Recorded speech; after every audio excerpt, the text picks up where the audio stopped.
Shalom, Kahalo, Yahweh Shemel, Shabbat, Shemakakodash, double honors to the elder apostles and other bishops of the GMS, including the elders that came before them, that taught us this truth. And shalom and salutations to all the brothers that push the word of truth and in sincerity, the hopeful elect tabernacle of David. I'm the brother Yahshua. I'm back with the WW3 Daily update. Shalom and salutations to you as well. All right, so we're going to make this real quick, but this war is escalating right under everybody's nose. If you care to know about the war and you're staying abreast of it daily, then you might know what's going on, because not only wars and rumors of war, which is what today is supposed to be about, but it doesn't really touch on that. This is some real important information that has to come out. So we'll do wars and rumors of war tomorrow. But it's just this thing is getting buck-ass wild out there and crazy, and that's the reason for all the distractions right now, because they don't want you to understand this thing is going nuclear sooner than you think. Revelation 11 and 14, and they're about to start calling it World War III, not just Russia against Ukraine. Okay, they can't hide it anymore, but they are. If you don't care to know, you don't know, because the mainstream media is not saying anything. You have to be looking. You have to know where to look, right? Anyway, and the way that we bring it out here, we shed extra light on it by bringing it out of the scriptures. Revelation 11 and 14 in the King James. The second woe is past, and behold, the third world war. This is the second world war. Third woe cometh quickly, the third world war. The third woe is coming soon, coming quickly, soon to come, coming shortly, coming quickly, cometh quickly, right? Comes at once. And the third one will be here soon. Okay? Catastrophe, horror, coming very soon, coming shortly, quickly, will soon be here, doth come quickly. So with that, listen to Nate. This is yesterday, 15 hours ago, Canadian Prepper. Alert, WW3 may start this week. Okay, well, it started a long time ago, but then now they have to admit it. They have to spin it. And people aren't paying attention. They're paying attention to everything that they're creating over here. Aliens in the backyard, spaceships, whatever they want to say to distract you, right? Because this is the real boogeyman right here. Take it. Hi folks, Canadian Prepper here. Welcome back to the Daily Dose of Doom and Gloom. Wasn't going to make a video today, but the information is way too important not to share. It is very possible that in the next week, we will be entering the nascent phase of the war between NATO, the hot war between NATO and Russia. Not talking about the Cold War. And there are three fundamental data points for your consideration.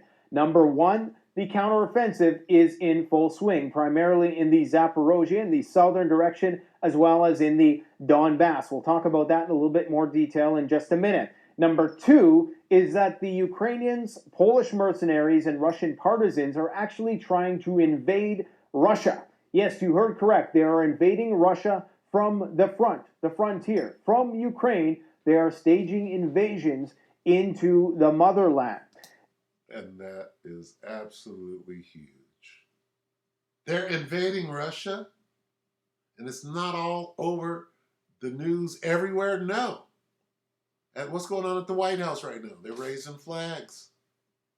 They're not telling you that NATO is invading Russia. That is absolutely huge.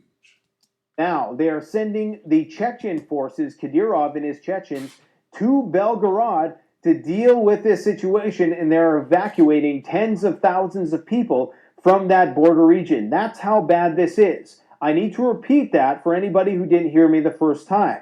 They are invading Russia with NATO equipment and NATO-funded mercenaries. That's essentially what it boils down to. Let's not sugarcoat this at all, because we're getting down to crunch time. Number three, and perhaps most importantly, is you have the largest air exercise ever in NATO's history currently being conducted. Many are calling this a smokescreen for a war with Russia, which is what it is, which is the sole purpose of NATO, or the 90% of its purpose is for the sole purpose of deterring the Russians, containing the Russians, going to war with the Russians, conquering the Russians, let's just say it.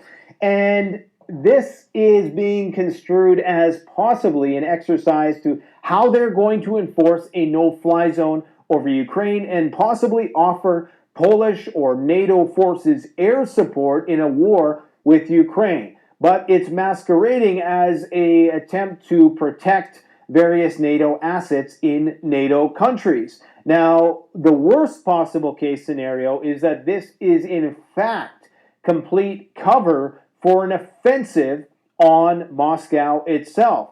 Some people are speculating, and some people, so take it with a grain of salt, and I'm not predicting that the war is going to start. I'm just sharing with you these 3 data points that are all converging on the same point of time, which is very, very foreboding.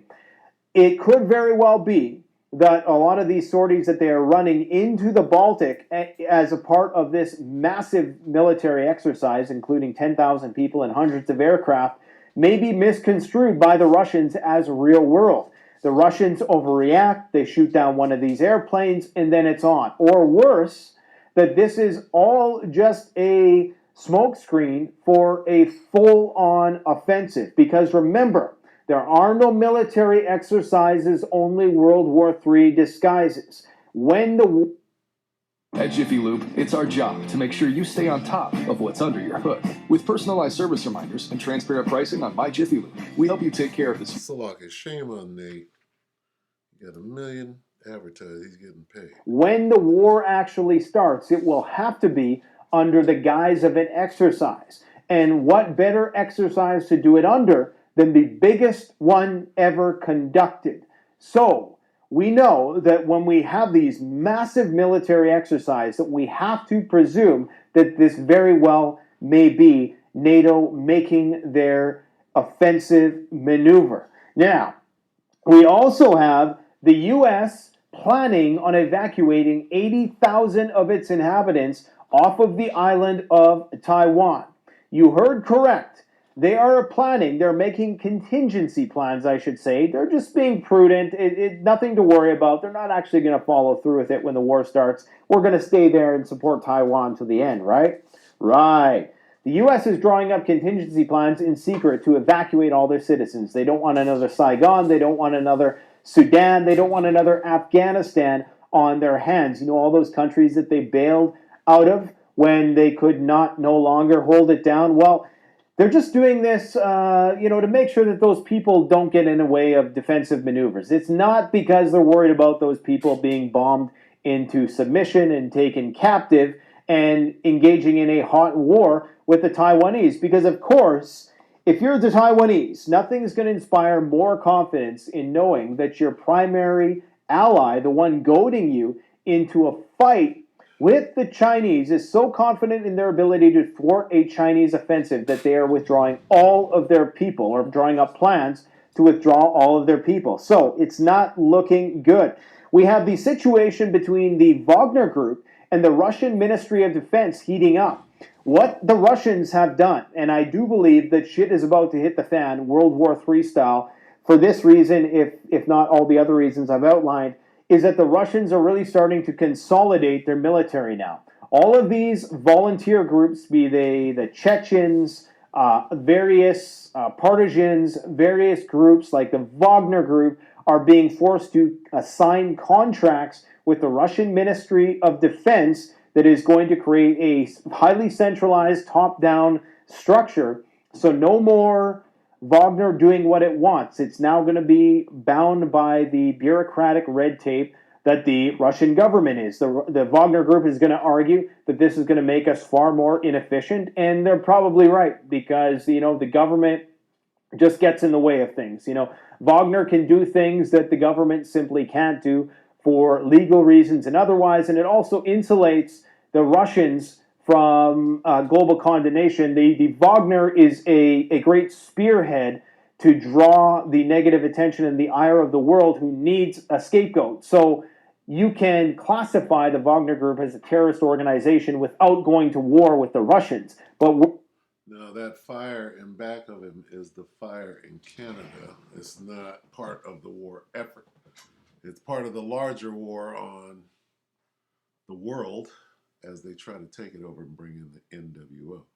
So we'll watch a little more of this. to classify the Russian Ministry of Defense as a terrorist organization, that's essentially a declaration of war. That's why the United States has been reluctant to do that, but they are okay with declaring the Wagner Group a terrorist organization. So this insubordination by Evgeny Prigozhin may well lead to a civil war, at least with the Wagner. Now, will the war, civil war, race war, World War III. Wagner be turncoats? I don't think so. I still think that Wagner's primary allegiance is going to be to the Russians, and I'm pretty sure that Vladimir Putin is going to step in and smooth all this over. However, we are entering a situation where you have the Russians consolidating, you have all of these signals that they're about to do a greater mobilization. There are mixed messages about the success of the Ukrainian counteroffensive. Some people are saying that it is going to plan. It appears as though a lot of people are underestimating the Ukrainians. This is not what you want to do at this point in time. The Russians allegedly are already making contingency plans for what they're going to do in Crimea if the Ukrainians make it that far. Now, this is according to Ukrainian media. Many people are going to say, no, you're crazy. The Ukrainians are never going to make it. Never say never. That's pride comes before the fall, as they say. And if you're a Russia bro, you need to be very mindful of the fact that they still have the unwavering support of NATO. And as this offensive crests, that's going to be right around the time of the summit at Vilnius. That is when we may well see some security guarantees being offered up. And of course, increasingly, more and more military support. The United States has basically said, we're just going to keep replacing all of the equipment that gets damaged. So what that means is that Ukraine can lose Leopard tanks, they can lose Bradley vehicles. They're just going to keep replacing them and replacing them. So what this all means is that anybody with half a brain is going to be faced with the reality that this is not just a proxy war. Okay, this is a direct war between NATO, who is by proxy using the Ukrainians to fight the Russians. There is no Russian proxy. It is the Russians, or there certainly won't be after the Wagner comes under the auspices of the Russian Ministry of Defense. Now, the Chechens heading to Belgorod could be setting a multi-pronged message. Number one, they're going to be up against guys who are of the same ideological ilk as they were fighting in Mariupol. I'm, of course, talking about the hardline, right-wing Azov-style battalions of the Ukrainian military, as well as Russians who espouse the same crazy views. And they're sending the Chechens there because the Chechens like fighting Nazis. Okay, let's just be brutally honest about it. So that's probably why that move, but I think it's also to send a message to the Wagner, who, as I said, has been very insubordinate to the Russian Ministry of Defense. The Chechens readily signed the contracts with the Russian MOD, showing their allegiance. So they're ready to fall under that level of control, but the Wagner has yet to do so. But we'll see what happens. Ukraine is making minor gains here and there in the Zaporozhye direction. Apparently, a major general of the Russian military was taken out today. Still no word from Zaluzhny or Budanov, aside some really cryptic videos that they've been releasing. But I guess we'll see. Time will tell. As you can see behind me, the Canadian wildfire situation is exploding, continues to explode. Now, one of the biggest fires, the second biggest in British Columbia's history, may well become the largest, is now 1 million acres burned. That's just... Now, I wonder why that could be.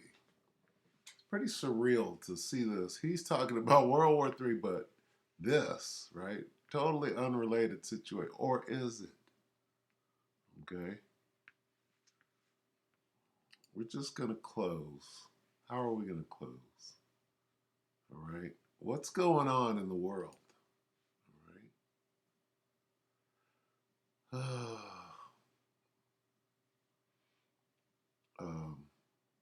Get your houses in order, folks. Get your houses in order more than any other time. Let's go to Sirach 5. We'll close. Okay. Sirach 5 and 15. Be not ignorant of anything in a great matter or a small. World War III is a great matter. All right. The fire in Canada, that's a small matter compared to World War III. But be not ignorant. It's all the same thing. All right. There are fires going on right here in Babylon. What happened to Rome? It burned. All right. So with that, we hope that the elect edify you, brothers and sisters.